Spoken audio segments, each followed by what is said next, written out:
All right. Well, good morning, everyone, and welcome to our Bible study here. We're covering the book of Joshua. This should be our last class on this book in particular, and then we have our gospel meeting that starts this morning.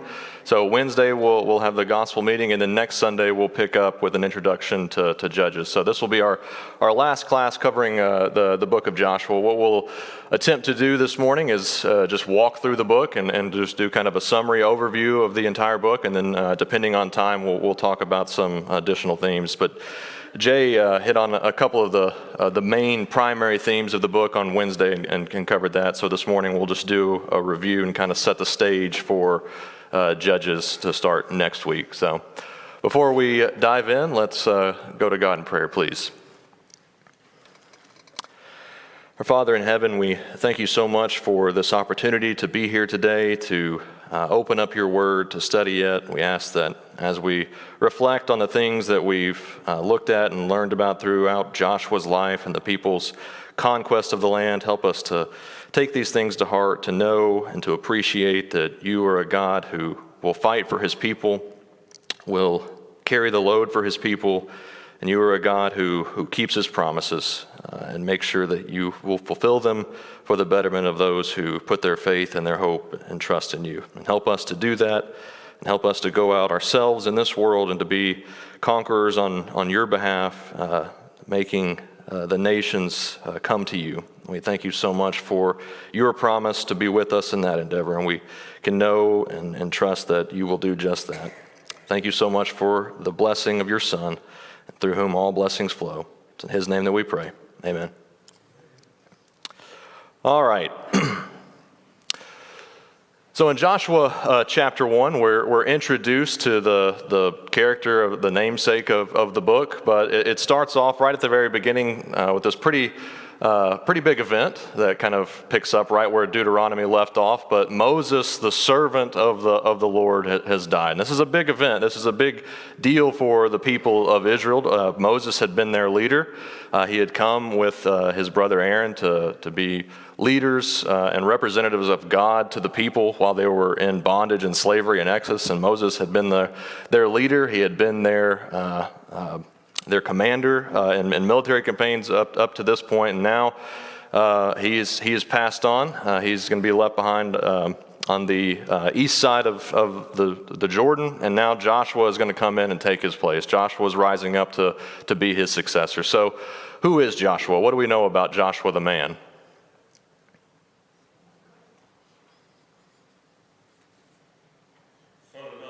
The son of none. That's a good starting point. Joshua, the son of Nun. Does anybody remember what tribe he was from? Yeah, the tribe of Ephraim. His name, it means Yahweh is salvation. Yahweh saves. And if you recall, Moses actually changed his name slightly back in Numbers. His name was Hoshea, which just means salvation. Now he's been given this designation of Yahweh saves. So he's coming up to be the leader of the people. He is mentioned here as being the servant or the assistant, of Moses. And that's kind of been his designator up until this point. He's kind of referred to throughout the book in more formal times, Joshua the son of Nun, but now he's just introduced here as Moses' assistant. So that's kind of where he's picking up. He's been with Moses for a very long time, since his youth coming out of Egypt. He's been a pretty key player. He's been in a lot of the key events throughout the whole Exodus event. Actually Joshua was able to go up very far up on Mount Sinai with Moses. He was kind of always there when Moses was meeting with God at the tabernacle of meeting. He had been a military commander for the people. If you recall, he was the one that kind of led the battle with the Amalekites. What's the other big thing that Joshua is known for prior to taking charge here? Yeah, so Moses had sent the 12 spies into the land, and 10 of them came back with a pretty negative report, right? That, yeah, the land is great, but there's some pretty big and bad dudes in the land, right? There's giants. We looked like grasshoppers in their eyes. We felt the same when we looked at them. There's no way we can do that. But two of the spies, Joshua being one of them, the other being Caleb, came back and said, no, we've got this. This is something that we can absolutely do because we have God fighting for us. And then he's specifically named as the successor to Moses in Numbers chapter 27, where Moses kind of bestows that title on Joshua. He take up the mantle after Moses passes on. So here in chapter 1, God gives Joshua this commission. What does he tell Joshua to do? What's the first thing he tells him to do? I think it's kind of similar to what God told Abram. What's the very first thing he specifically tells Joshua to do?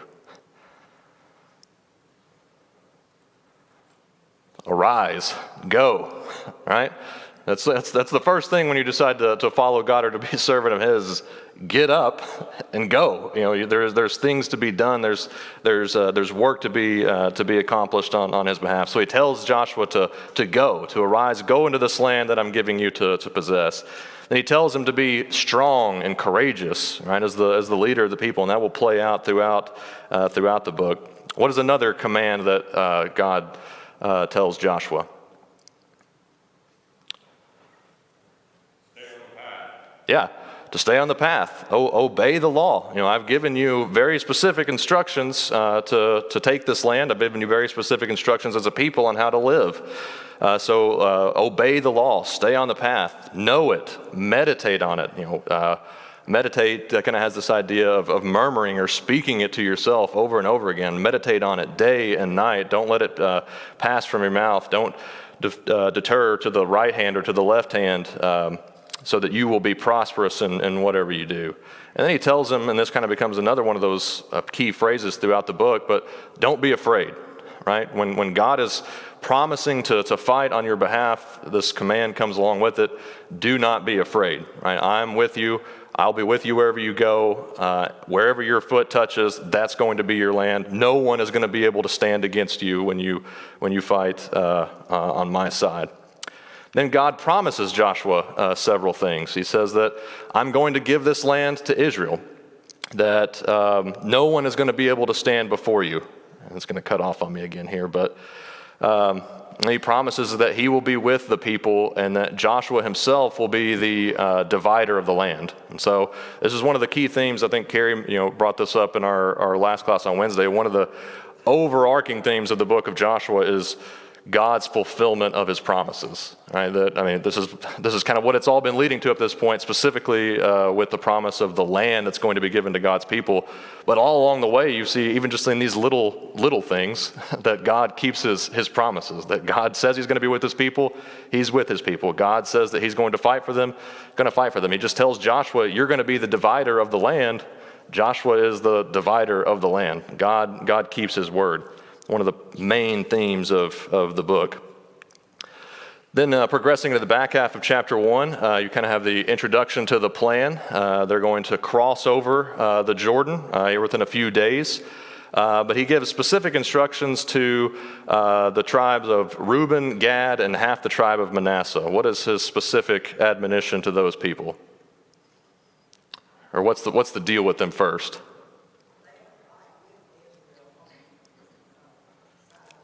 Yeah, they have to go fight. They have to go with their brethren across the Jordan to fight and until the land has rest. Then they can do what? Why does he have to tell them that? What's the point of telling those 2.5 tribes specifically that they have to go fight too? Yeah, they wanted to stay back on the east side of the Jordan. They said that this is a good land for pasture, for raising cattle, and we've got a lot of cattle, and so we want to stay over here. We see this is good. Moses allowed them to do that, but with the stipulation that when they cross over into the promised land, you don't just get to stay back over here and rest on what's already been taken. You have to go with your brothers, with Israel, over into the east side or west side of the Jordan and fight until it's conquered. All right, so the people promise to be with Joshua. They say that what you do, what you tell us to do, we're going to obey in that. We'll do that. And they say specifically with Moses, or what's the comment that they make, kind of likening the situation to Moses? I didn't ask that question the right way, but I think maybe you get me. Or they say, like, as we obeyed Moses in all things, so we'll obey you. What do you guys think about that one? Would that instill in you a lot of confidence if you're Joshua? As you obeyed Moses, so we'll obey you. Yeah, Moses had a hard way with the people, right? And so these newcomers on the scene are saying, yeah, just like we were with Moses, we'll be with you. That almost kind of set it up as something of a bleak future, But the people actually throughout the entire book of Joshua are true to their word. I mean, they really do adhere to Moses' commands. Joshua's commands. They take everything he says very seriously, as we'll see as we progress throughout the book. But the people do promise to be with Joshua, to do what he says. They say that anybody that does deter from what Joshua says, that they'll be put to death. Yeah, Brett. Just a thought. I was thinking about this generation of the Israelites. Mm-hmm. There was still some disobedience in the wilderness, but the ones that caused the majority of the trouble. Yeah. Refused to go into the promised land in the first place. They're all still back in the wilderness. Mm-hmm. This is kind of a new, young generation of Israelites. Think about probably besides Joshua and Caleb, the oldest ones in this whole group of millions are maybe 55 years old. Mm-hmm. After all the others have fallen in the wilderness. So this is a different generation, and they do, like you say, continue to follow Joshua. So Yeah. it's maybe a little bit better than what we think Sure. right off the bat. Yeah, no, that's a fair point, right? Because the whole point of the wilderness wandering was that the generation or the people that were 20 years old and above would die off while they're wandering throughout the wilderness. So this is a newer generation. That's kind of one of the other points of Joshua, is this renewal, right? This a new beginning, so to speak, of coming into the land. So the people, in contrast to their fathers, are willing to adhere to the words that Joshua has to say, right? To the point, even like we mentioned here, that they promise to kill whoever steps out of line. And that's the idea of keeping this nation and this new group of people who has dedicated themselves to God pure and holy, that we're going to cut out anything that makes us not that way. And we'll see how that plays out a little bit later. And they too call for Joshua, like God did, to be strong and courageous. And just, if God is with you, if you're with God and you follow him, we'll follow you in all of these things. All right, then moving into chapter 2, you've got preparations for the actual conquest of the land. So the people have been on the east side of the Jordan after they conquered territories of Og and Sihon. They are camped out at Abel Shittim, which you can't really see that well there. It's called Acacia Grove in the New King James, if you don't want to snicker. But they send the spies from there into Jericho. Joshua sends 2 spies to go to Jericho to check things out. So they cross the Jordan, and this is kind of in the spring of the year, where there's flood waters have come up on that kind of will play into this story a little bit later. But the Jordan would have normally been in a pretty easy body of water to cross over, but at this time period of the year, it's flooded, and the text speaks to that, so that this is kind of an unruly area. But the spies make their way into Jericho, and while they're there, who do they meet up with? Rahab right, you got to say her full name. They meet up with Rahab the harlot. And what does she have to say about the land, and how the inhabitants there view this new nomadic people that are kind of moving in, or just at the threshold of crossing into the land of Canaan? Yeah, they're in terror, right? They heard about what happened in Egypt, how they heard about what happened at the Red Sea. They heard about Sihon and Og, and they're scared, right? It says that when they hear about all these things, their hearts melted. No strength remained in them, right? They are scared to death that we have heard about these things. We're terrified of you as a people and the God that you serve. But then she makes a specific confession that she recognizes that based off of that knowledge of what she has heard and what she has understood, and she says, "We know that the Lord has given you this land, right? So, I mean, that ought to be a pretty confident thing for these spies to hear, right? These were people who were previously afraid to go into the land because it was too tough to conquer, but now the inhabitants are by their own report saying, we know God has given it to you. We know that God has bestowed this land upon you, and that Yahweh, the Lord, your God, He is God over all, over heaven and earth. So she makes this confession to the people, and she is able to hide the spies in her house when the king of Jericho comes around looking for them. And so she strikes a deal with the spies. What was that deal?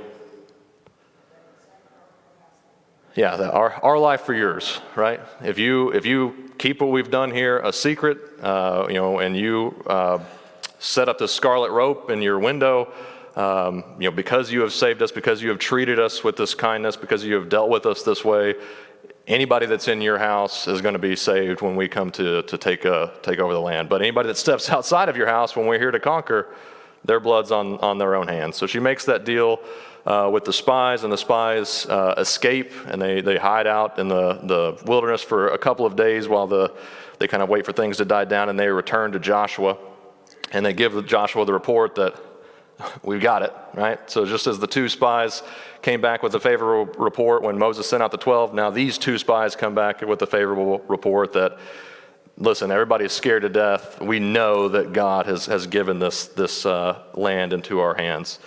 Then they lay out the plans to actually cross over the Jordan, kind of at the beginning of chapter 3.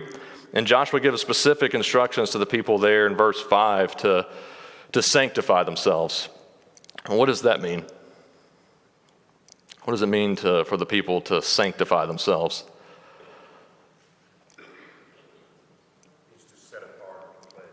Yeah, to set apart, to cleanse yourself, to be holy, right? So this is a new beginning for the people.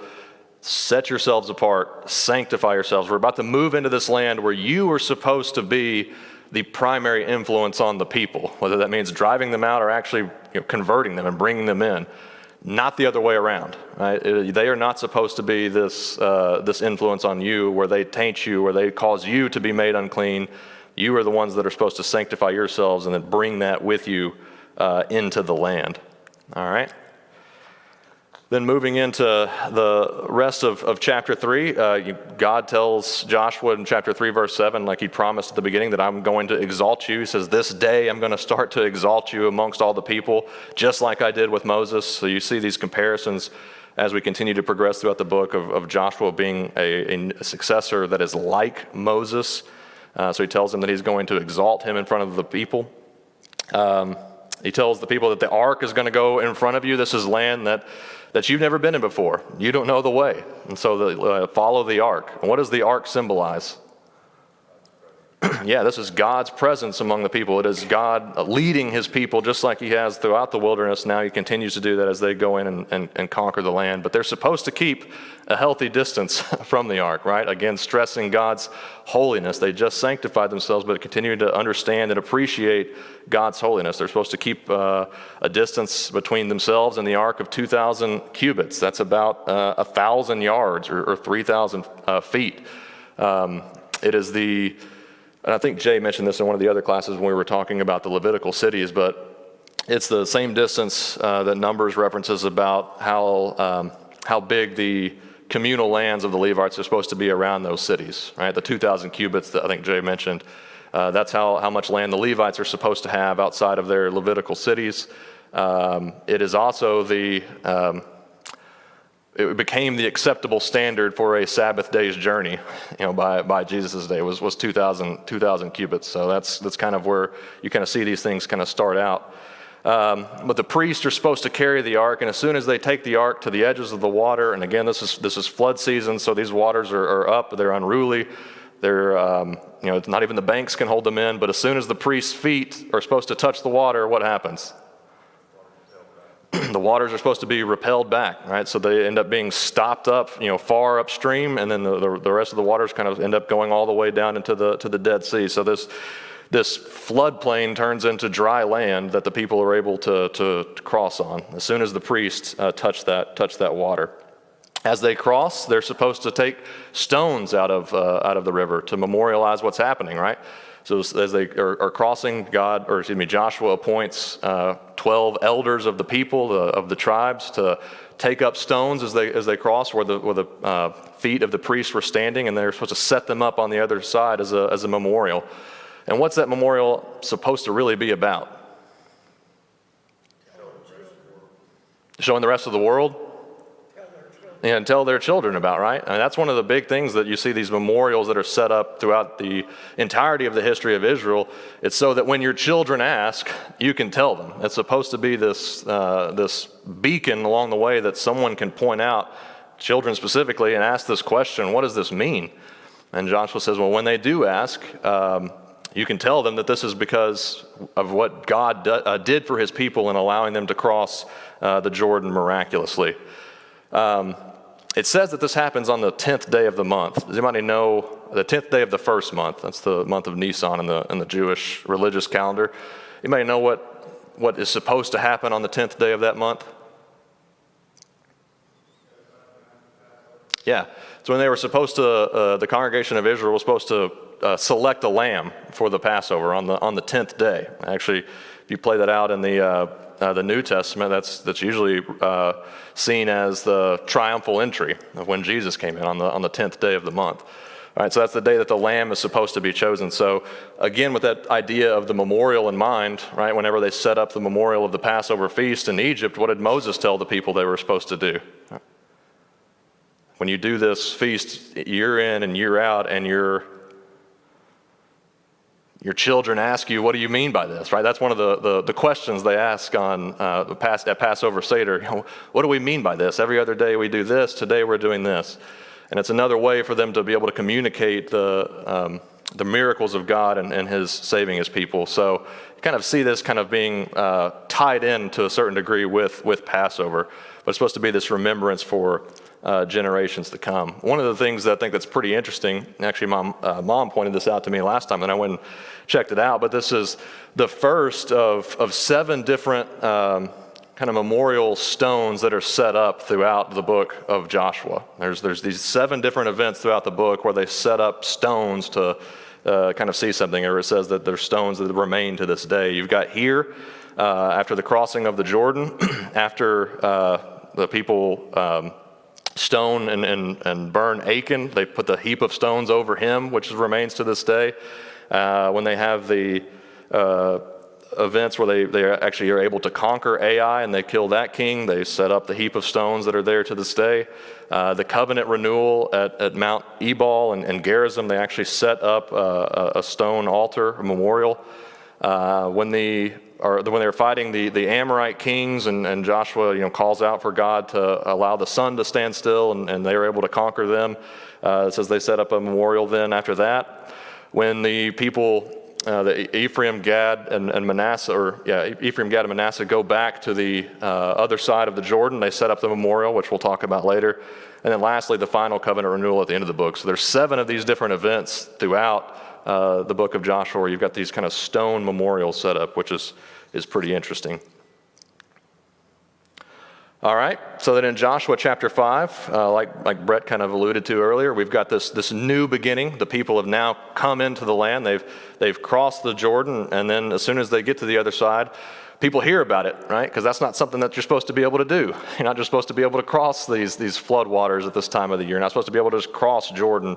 They've even thought that maybe there's a little bit of time we can kind of figure things out, because this people are this nomadic people. Their army is on the other side of the Jordan. We've got a barrier between us and them, but they're able just to go right through with the help of God. So it says that the Canaanites hear about that, and again start to fear the Lord. Right? They're scared to death of what this people at their borders ultimately means for them. Some other events that happen in Joshua chapter 5. You have the people being circumcised. This because it talks about how up until this point, all the people that had come out of Egypt had been circumcised, but all those born in the wilderness had not been circumcised. So they take this time to ultimately do that, and then they rest from that. But then God says that in doing so, He has rolled away the reproach of Egypt. Right. So you're kind of truly washing off, sanctifying yourselves, removing this old way of life about you. And the place is called rolling away because of that. So the new generation is circumcised, again, kind of reemphasizing that idea of covenant renewal with God. And then they end up actually keeping the Passover on the 14th day of the month. All right, so that they crossed on the 10th day of the month, and then on the 14th day, they actually do keep the Passover. This is the first recording of the keeping of the Passover since Numbers chapter 9, which was the first year when they were outside of Egypt. You know, the first Passover in Egypt, then the second Passover at Sinai, right before they leave Sinai to go and march, and God leads them by the pillar of fire. This is the first time that it's been recorded throughout the whole wandering event.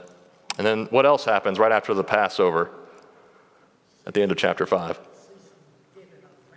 Yeah, the manna stops, right? God stops giving the manna because, why? Yeah, they can now live off this other gift that God has given them. They're able to eat of the produce of the land, and so the manna ceases then. All right? And then at the end of chapter 5, a pretty big event in Joshua's life. It says that he meets the commander of the Lord's army. All right, so Joshua's kind of surveying Jericho, taking a look at what's right around the corner for them. And he sees this man standing there with a sword, and so Joshua approaches him, and what does he ask? What's that? Yeah, you see a man with a sword standing in your way, you might ask, are you for us or against us? And what's the commander's answer? No. I don't know if you, this happens to me at work all the time, where you ask a two-pronged question like that. Are you for us or are you against us? And then somebody answers with a wise crack like, no. Right? But what does that mean? He's saying, he asked the question, are you for us or against us? And the commander says, neither, no. Yeah, he's for God. The question is, whose side are you on, right? That's kind of how he, in a way, kind of turns it around to Joshua. Neither, I fight for God. So the question is ultimately kind of posed to Joshua, who are you going to fight for? All right? It's interesting there. He could have just as equally answered both. Sure. Because, it just depends on, sometimes they'll be for you, sometimes they'll be against you. Yeah, and that's... Yeah, that's certainly how it plays out. That God will tell Joshua, Joshua will tell the people, that's exactly how this will go. If you do this, God will continue to fight for you. No one can stand in your way. You do this other thing, you forsake him, you turn to these other gods, he will cause harm to come upon you. All right, so good point.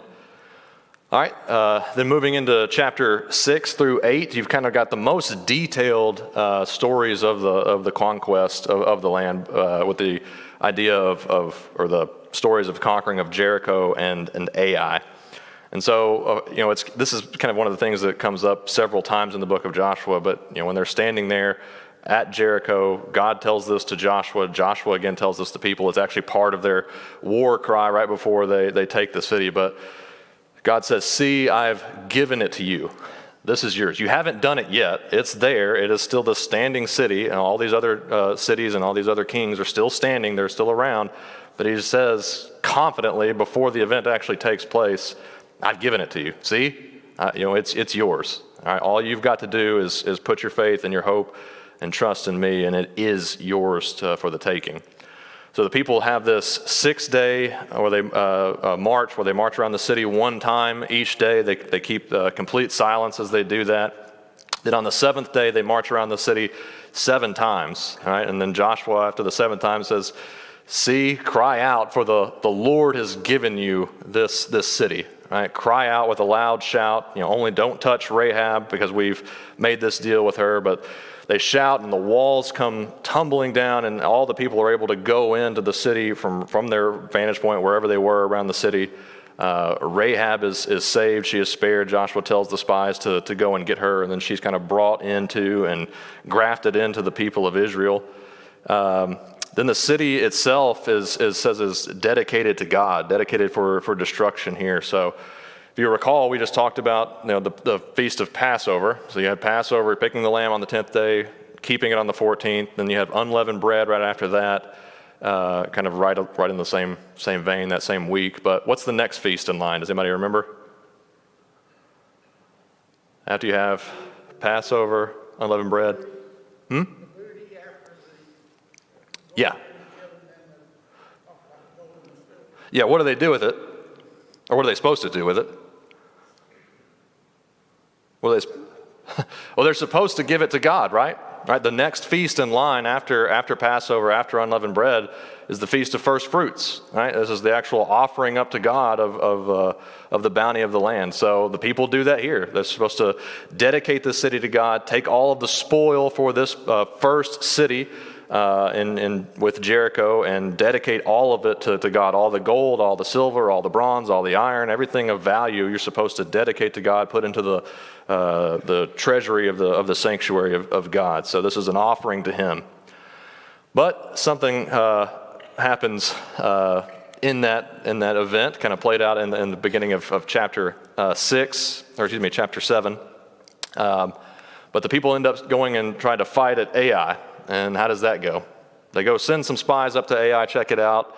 And what do the spies come back and say? Anybody remember? They say, we got it. It's not that big of a city. Won't be that big of a deal. Let's just send a couple of thousand. There's no point in sending the whole army up there. Let's just send a couple of thousand guys. We'll knock this out and be back before dinner. All right, so they do that. Joshua listens to them. They send up the couple thousand, and then what happens? Yeah, they're run out of town. All right, then I think, was it 37 or 38 people ended up dying in that event. Now doesn't sound like a lot from a military conquest standpoint, but Jericho, it seems like they didn't lose anybody, and they were able to take that with relative ease. But now, all of a sudden, they're run out of town by this city that they didn't seem to be that big of a formidable opponent. But why did that occur? Yeah, because of the sin of Achan, right? This guy from the tribe of Judah had gone into Jericho when they conquered the land, and he'd saw some things that looked pretty good, looked pretty appealing to him. This Babylonian garment, some silver, some gold, and he decides to take that for himself. Instead of dedicating it to God like he was supposed to, he's like trying to make his own way, despite what God has promised, what is given. I've got to hoard for myself. I've got to take care of myself here. So he hoards this treasure, puts it in his tent, and so there's this curse that's on the people while this is happening.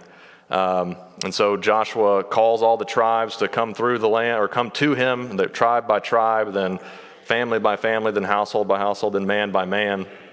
Ultimately, it ends up with Achan. Achan confesses, but they have to deal with this serious breach seriously. So they end up stoning the people, stone Achan. They cast him outside of the camp. He becomes like a Canaanite in a sense, and suffers the destruction that the people of Canaan are receiving now. So because of his transgress, the people deal with it seriously, cut this sin, cut this transgression off, sanctify themselves by removing it from them. And then they're able to go back up to Ai the second time. And how does that fare? Quite well, right? So they take up, seems like I think some odd 30,000 people up this time around. They set up this kind of ambush type trap. They pretend to approach the city like they had before, pretend to flee, and then the people of Ai remembered, oh, we got them on the run again. Let's chase them down and take care of this. So they leave the city open, unguarded, and then the second force moves into the city, takes it, sets it on fire. The people of Ai turn back and see their city on fire and realize that they've been trapped, they've been had. Now they're in the middle of the armies of Israel. So Ai is utterly defeated. They kill the king there publicly. And set his body in front of his city.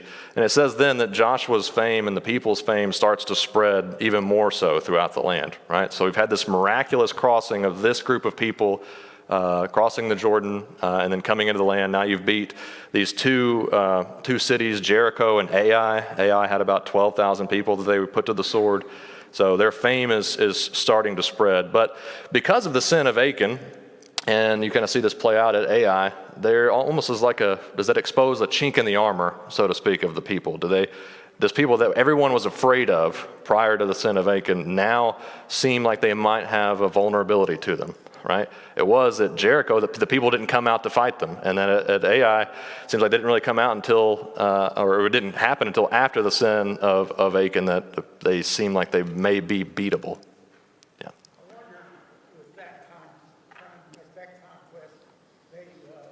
They didn't have a proper do the job and no inquiry of God. Sure. So, they just bypassed God, underestimated the power of the city to withstand. Yeah. Of course, the big deal was the sin. Right. Awakening, but I wonder if that didn't have a plan. Yeah, there could have been a sense of pride in that, right? But the people had thought when they went up to Ai that God was with them, because that's why it was such a big blow when it didn't work out. And Joshua, tears his clothes. The elders tear their clothes and cry out to God, "Why did you even let us cross the Jordan if you're going to bring us over here to be beaten?" And then your name will be, besmirched, kind of similar to Moses type speeches that he had with God about those types of events. Why did you allow this to happen for your name to be tarnished?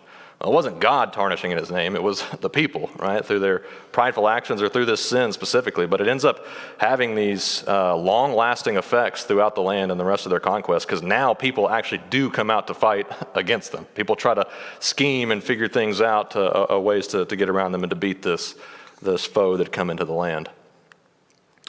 All right, and then in chapters 8 and 9, you've got two covenants made. One of them is good, the other one is bad. Right, in the covenant at the end of chapter 8 there, you've got the people standing between Mount Ebal, Mount Gerizim, so it seems like they're at Shechem there, even though Shechem isn't specifically mentioned. But they have this covenant renewal ceremony there, and they reread the law, and this is kind of likening back to Deuteronomy chapter 27, where Moses gave them these commands that when you come into the land, some of the people are going to stand at Mount Gerizim, some at Mount Ebal, the Levites in the middle, and you're going to read the law. Right, and the people are going to cry out and offer up this witness of themselves. The blessings and the cursings are read. They set up this altar of uncut stones, just like Moses had said back there. They read the law for all to hear. This is the whole congregation, the children, the strangers that are among them. So that's the good covenant they make. Then the bad covenant right after that with the Gibeonites. What happened there?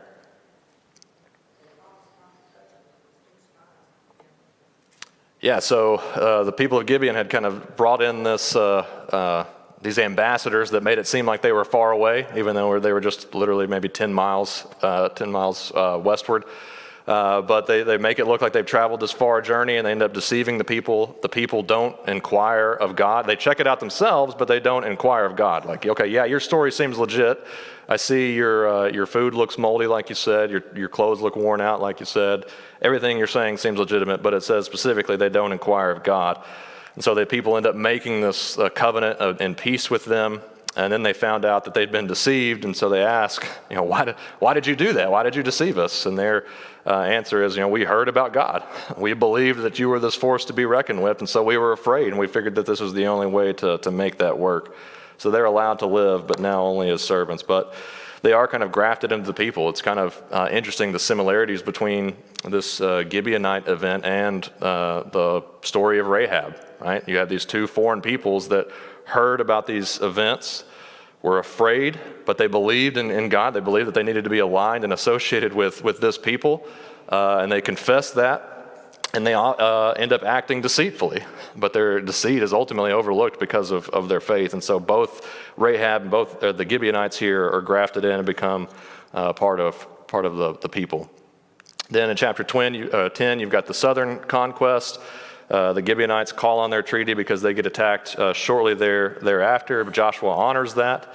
God tells Joshua not to fear the people that they're going to fight against. Then you've got the miraculous defeat of the Amorite kings, the 5 Amorite kings. You've got the hailstones that kill more people than the actual fighting did. Joshua calls out for the sun to stand still, and God heeds his command. Then the kings there again are publicly executed and hanged and buried there. Then you have the rest of the conquering of the Southland. Verse 42 says that all these kings in their land Joshua took at one time because the Lord God of Israel fought for Israel. And they returned to Gilgal. Here's a map of what that would look like. They're up here at Gilgal. The people of Gibeon end up calling on their treaty, so the people run all night to get over there, and then they end up fighting them, pushing them back to Beth Horon. I can't see it from up there. Beth Horon, that's where the hailstones start to rain on them. They end up chasing them down all the way to Azekah, and then at Mekkedah, that's where the kings were hiding out, and they end up burying them. All right. Then you got the northern the northern conquest of the land. The northern kings there band together, and it says that their armies were quite formidable. Right, they were numerous, like the sand of the seashore. In multitude, they had horses, they had chariots, they were a force to be reckoned with. But again, God tells Joshua tells the people, do not be afraid, I have given them into your hand, right? Again, prior to the event actually taking place, it's already a done deal, it's already a foregone conclusion. So Joshua and Israel prevail, and they end up taking the spoil. It says there in chapter 12 that Joshua had made war for a long time, conquering the lands. We can kind of see from a statement that Caleb makes later that this is probably a 5 to 7 year conquest of the land in total. And then there's a summary given of the land that was conquered by Moses and Joshua. Then in chapters 13 through 19, you've got the land actually being divided. So this is the class that we talked about. It's something, when you're reading it through, it's something kind of tedious, kind of mundane. But if you're thinking about it like you've gone to the reading of a will ceremony, if you're one of the parties that you know is going to be receiving something, you're going to be hanging on every word, right? This is the culmination of the promise of God to give the people the land. They're actually going to be receiving their inheritance. So yeah, they're going to listen up. They're going to be paying special attention. The land is split up by tribes, by lot. The tabernacle, it says, is moved to Shiloh, and that's where this event is taking place. But they divide the land, they cast lots to see who gets what. It seems like the large and the important tribes are referenced first when you've got Manasseh and Ephraim and Judah. And then the remaining 7 tribes are given their allotments after they go out and take a survey of the land. And then the blessings of Jacob are kind of at play here as well, because you've got the Levites who don't receive any inheritance, and the people of Simeon who don't seem to receive any specific inheritance as well. And remember their events with the people of Shechem after the Dinah incident.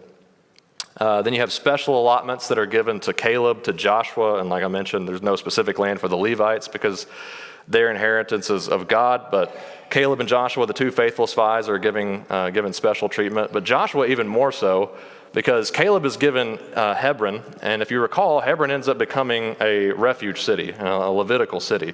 So even he kind of has to share it. But Joshua's Timnath Serah, which means just a abundant portion, it's his. It's just his. He doesn't have to share it with anybody else. You kind of see Joshua being set apart, even in that event there. Then Jay talked us through the special cities in chapters 20 and 21. You've got the cities of Refuge, which was a strategic place for people to flee if they've been or accidentally killed someone and needed to flee there for safety before they were avenged. Then the Levitical cities are set up, the 48 cities in total. Those are talked about back in Numbers chapter 35 about the cities in the possession of the people of Levi. The Kohathites, they're given out by families. The Kohathites are given the most cities, and they're kind of given the time around, or given the land around Jerusalem, because they end up being the ones who serve in the temple the most. Then at the end of chapter 21, verse 45, it talks about how all has come to pass, right? So this is the fulfillment of what God has done for his people. All the blessings that he had promised them now have come to pass in this ultimate giving out of the land. So Joshua says, okay, well, now that we've done this, you 2.5 tribes, Reuben, Gad, Manasseh, you can go back to your other side of the Jordan and rest and take your spoils with you and share them when you get back over there. Gives them a very similar speech to what he ends up giving at the end of the book. Love the Lord your God, trust in him, don't give in to the pressures that are around you. And while they're on the way home, what do?